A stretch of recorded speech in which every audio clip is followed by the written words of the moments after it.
Hello welcome दोस्तों, स्वागत करता हूँ फिर से आप सबको कि अपने इस चैनल में। तो जिस वीडियो के अंदर इसमें डिस्कस करेंगे बिटकॉइन के बारे में, साथ ही में हम यहाँ पर इसमें बात करेंगे गैस कॉइन के बारे में। तो इस कॉइन को लेकर ना बहुत सारे लोगों का इस टाइम पे क्वारी है, बहुत सारे लोगों ने शॉर्ट भी किया इस पर्टिकुलर कॉइन के ऊपर और उनका लॉस भी वहाँ पर हुआ है। तो एक्जैक्टली क्यों यहाँ पर गैस के प्राइस के अंदर हमें मूवमेंट देखने को मिल रहा है, और यहाँ पर अगर आप देखोगे तो यहाँ पर मैंने एक पैराबोलिक लाइन ड्रॉ करके रखा हुआ है और प्राइस जो है ना यहाँ पर स्ट्रेट इसी पैराबोलिक लाइन के ऊपर ही मूव कर रहा है। तो इसके पीछे रीजन क्या है उसके ऊपर पूरा डिटेल्स में डिस्कस करने की कोशिश करेंगे और जानेंगे कि नेक्स्ट क्या पॉसिबल मूवमेंट हमें मार्केट में देखने को मिलेगा। ये सब चीज़ अगर पूरा डिटेल्स में आपको जानकारी चाहिए तो वीडियो को बिना स्किप किए पूरा एंड तक जरूर से आप देख सकते हो, ठीक है। बाकी अगर पहली बार चैनल पर विजिट करे हो, आई होप सो कि आपने ऑलरेडी चैनल को सब्सक्राइब भी कर दिया। कोई टेलीग्राम चैनल को भी ज्वाइन करना चाहते हो तो लिंक आपको डिस्क्रिप्शन में मिल जाएगा, वहां से जाकर आप जरूर से ज्वाइन भी कर सकते हो, ठीक है। तो the first reason for the pump is that कि अब इस टाइम पे देखोगे तो गैस एक ऐसा कॉइन है जो न्यूली लिस्ट हुआ है अपबीट एक्सचेंज के ऊपर। उसके बाद यहाँ पर अगर आप देखोगे तो गैस का आपको जो है यहाँ पर अब इस टाइम पे यहाँ पर जैसे कि बाइनेंस के ऊपर देखने को मिल जाएगा और वेरियस बहुत सारे एक्सचेंजेस के ऊपर देखने को मिल जाएगा।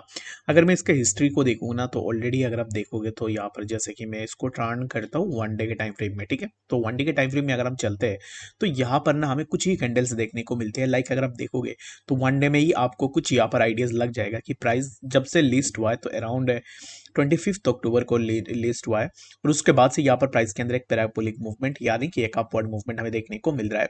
तो इसके पीछे रीजन मल्टीपल रीजन से the first reason that is कि प्राइस ऑलरेडी यहाँ पर जो इसका सर्कुलेटिंग सप्लाई अगर आप देखोगे तो सर्कुलेटिंग सप्लाई भी बहुत कम है। और सर्कुलेटिंग सप्लाई अगर किसी भी कॉइन के अंदर बहुत कम होता है तो इसमें क्या होता है कि ज्यादातर चांसेस रहते हैं कि प्राइस के अंदर हमें मूवमेंट देखने को मिले, ठीक है। And the second thing is that कि प्राइस के अंदर जो भी मूवमेंट हो रही है तो प्राइस ऑलरेडी यहाँ पर एक बाइंग प्रेशर पे ही है। प्राइस ने यहाँ पर कोई भी अब इस टाइम पे जो है प्राइस के अंदर हमें ऐसा कुछ भी देखने को नहीं मिला है जहाँ पर प्राइस नीचे आया है। तो प्राइस यहाँ से ऊपर गया, उसके बाद प्राइस ने थोड़ा करेक्शन लिया, आफ्टर दैट करेक्शन जैसे कंटिन्यूअसली प्राइस में हमें एक अपवर्ड ग्रोथ देखने को मिला है।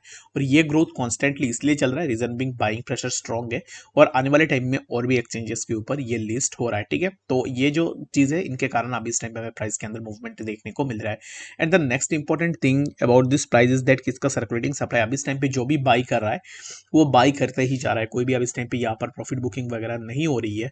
तो इसका मतलब यही है कि हमें आने वाले टाइम में गैस के प्राइस के अंदर और भी मूवमेंट देखने को मिल सकता है। तो मेरा यहाँ पर अभी इस टाइम पे अगर आप देखोगे तो मेरा जो ट्रेडिंग करने का यहाँ पर अभी इस टाइम पे तरीका रहेगा गैस जैसे कॉइन्स के ऊपर, तो उनमें मैं क्या करूंगा, अगर मैं शॉर्ट के अंदर भी जाता हूँ तो मैं उनमें यहाँ पर जो है स्कैल्प करूंगा, ना कि मैं कोई बड़ा पोजीशन लेके यहाँ पर बिल्कुल भी नहीं बैठूंगा। क्योंकि मुझे पता है कि अभी इस टाइम पे देखोगे तो यहाँ पर ना अगर नॉर्मल अगर आप ट्रेड लेने जाओ तो स्टॉप लॉस अगर लेट सपोज कि मैंने यहाँ पर शॉर्ट पोजीशन ओपन की है, ठीक है। तो शॉर्ट पोजीशन के लिए stop loss my stop loss should be above this zone जो कि है 28.952।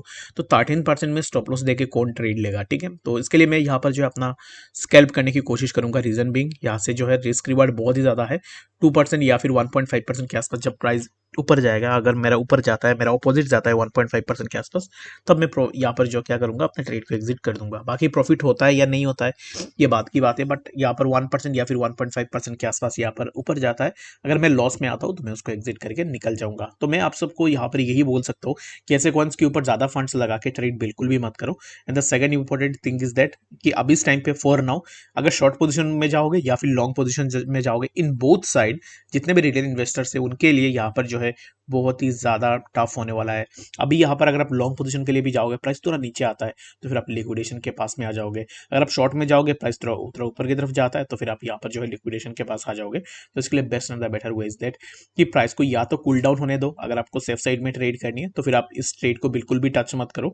बाकी अगर आपको रिस्क के साथ ट्रेड करनी है, स्कैल्प अगर आपको करनी है तो यहाँ पर स्कैल्प कर भी सकते हो, ठीक है। तो बट यहाँ पर जो चांसेस है वो 50-50 रहेंगे। तो स्कैल्प ट्रेड में उसी टाइम पे ही करना जहाँ पर रिस्क एंड रिवार्ड बहुत ही ज़्यादा है और कॉइन के प्राइस जो है यहाँ पर बहुत ज़्यादा वॉलेटाइल है।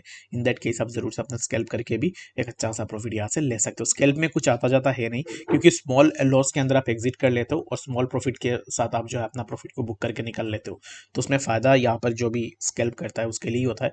But scalping is not that easy. अगर आप एक न्यू बिगिनर हो मार्केट के अंदर, अगर आप यहाँ पर 2 मंथ या फिर 3 मंथ से अगर आप ट्रेड करो तो फिर आपके लिए स्कैल्प सही नहीं रहेगा। जो पहले से ट्रेड करे मार्केट में उनके लिए स्कैल्प ट्रेडिंग यहाँ पर सही रहेगा, ठीक है। बाकी अगर आपको कोई भी डाउट होगा कमेंट सेक्शन में जरूर से बताना। एंड गैस के लिए यहाँ पर और भी अगर आपको डिटेल्स चाहिए तो मुझे कमेंट सेक्शन में जरूर से बताना, मैं जरूर से आप लोगों के साथ यहाँ पर शेयर करने की कोशिश भी करूंगा। तो बात करते हैं यहाँ पर बीटीसी के बारे में कि एक्जैक्टली बीटीसी में क्या नेक्स्ट मूवमेंट होगा। बीटीसी में इस टाइम पे अगर आप देखोगे तो बीटीसी के प्राइस के अंदर भी थोड़ा ड्रॉप डाउन तो हमें देखने को मिला है। लाइक प्राइस ऑलरेडी बहुत ज़्यादा ऊपर गया, उसके बाद प्राइस ने थोड़ा करेक्शन लिया और अब इस टाइम पे प्राइस फिर से ऊपर निकलने की कोशिश कर रहा है। तो बीटीसी नेक्स्ट यहाँ पर जैसे कि मैंने मार्क करके रखा हुआ था, मॉर्निंग में भी हमने डिस्कस की थी कि प्राइस में क्या मूवमेंट हो सकता है। तो right now we can expect the price of BTC around 38,425 and later on हमें प्राइस के अंदर फर्दर और भी थोड़ा मूवमेंट देखने को मिल सकता है। तो for now you can expect that कि प्राइस यहाँ से और भी थोड़ा ऊपर जाए, ठीक है। तो मेरा जो एक्सपेक्टेशन रहेगा बीटीसी से, right now I am taking my expectation around 38,400, इसी जोन के आसपास मैं अभी इस टाइम पे एक्सपेक्ट कर रहा हूँ कि हमें बीटीसी के प्राइस देखने को मिल सकता है। तो बाकी अगर आपको यहाँ पर बीटीसी में एंट्री लेनी है या फिर अगर आपने ऑलरेडी एंट्री ले ली है तो मेरे हिसाब से इस टाइम पे थोड़ा वेट कर लो। And the second important thing about the BTC is that कि बीटीसी अब इस टाइम पे जहाँ पे चल रहा है यहाँ से प्राइस में हमें तो यहाँ पर करेक्शन देखने को मिलेगा इसी जोन से, ठीक है। तो 38,442 इसी जोन का एक्सपेक्टेशन आप अब इस टाइम पे जरूर से बना के रख सकते हो। शॉर्ट के लिए मैं किसी को अब इस टाइम पे रिकमेंड नहीं करूंगा, रीजन बिंग प्राइस एक सॉलिड अप ट्रेंड में है, तो अप ट्रेंड में ही रहने दो। यहाँ से प्राइस में हमें थोड़ा मूवमेंट जरूर से देखने को मिल सकता है। आई होप कि आपको यहाँ पर डिटेल्स में बातें समझ में आ गई होगी कि एक्जैक्टली बीटीसी एंड बाकी वर्ड्स में क्या नेक्स्ट मूवमेंट हमें देखने को मिलेगा। और अगर आपका कोई भी डाउट है, कंफ्यूजन है किसी भी चीज को लेकर, कमेंट सेक्शन में जरूर से बताना। मिलते हैं नेक्स्ट अपडेट्स के साथ, तब तक के लिए गुड बाय।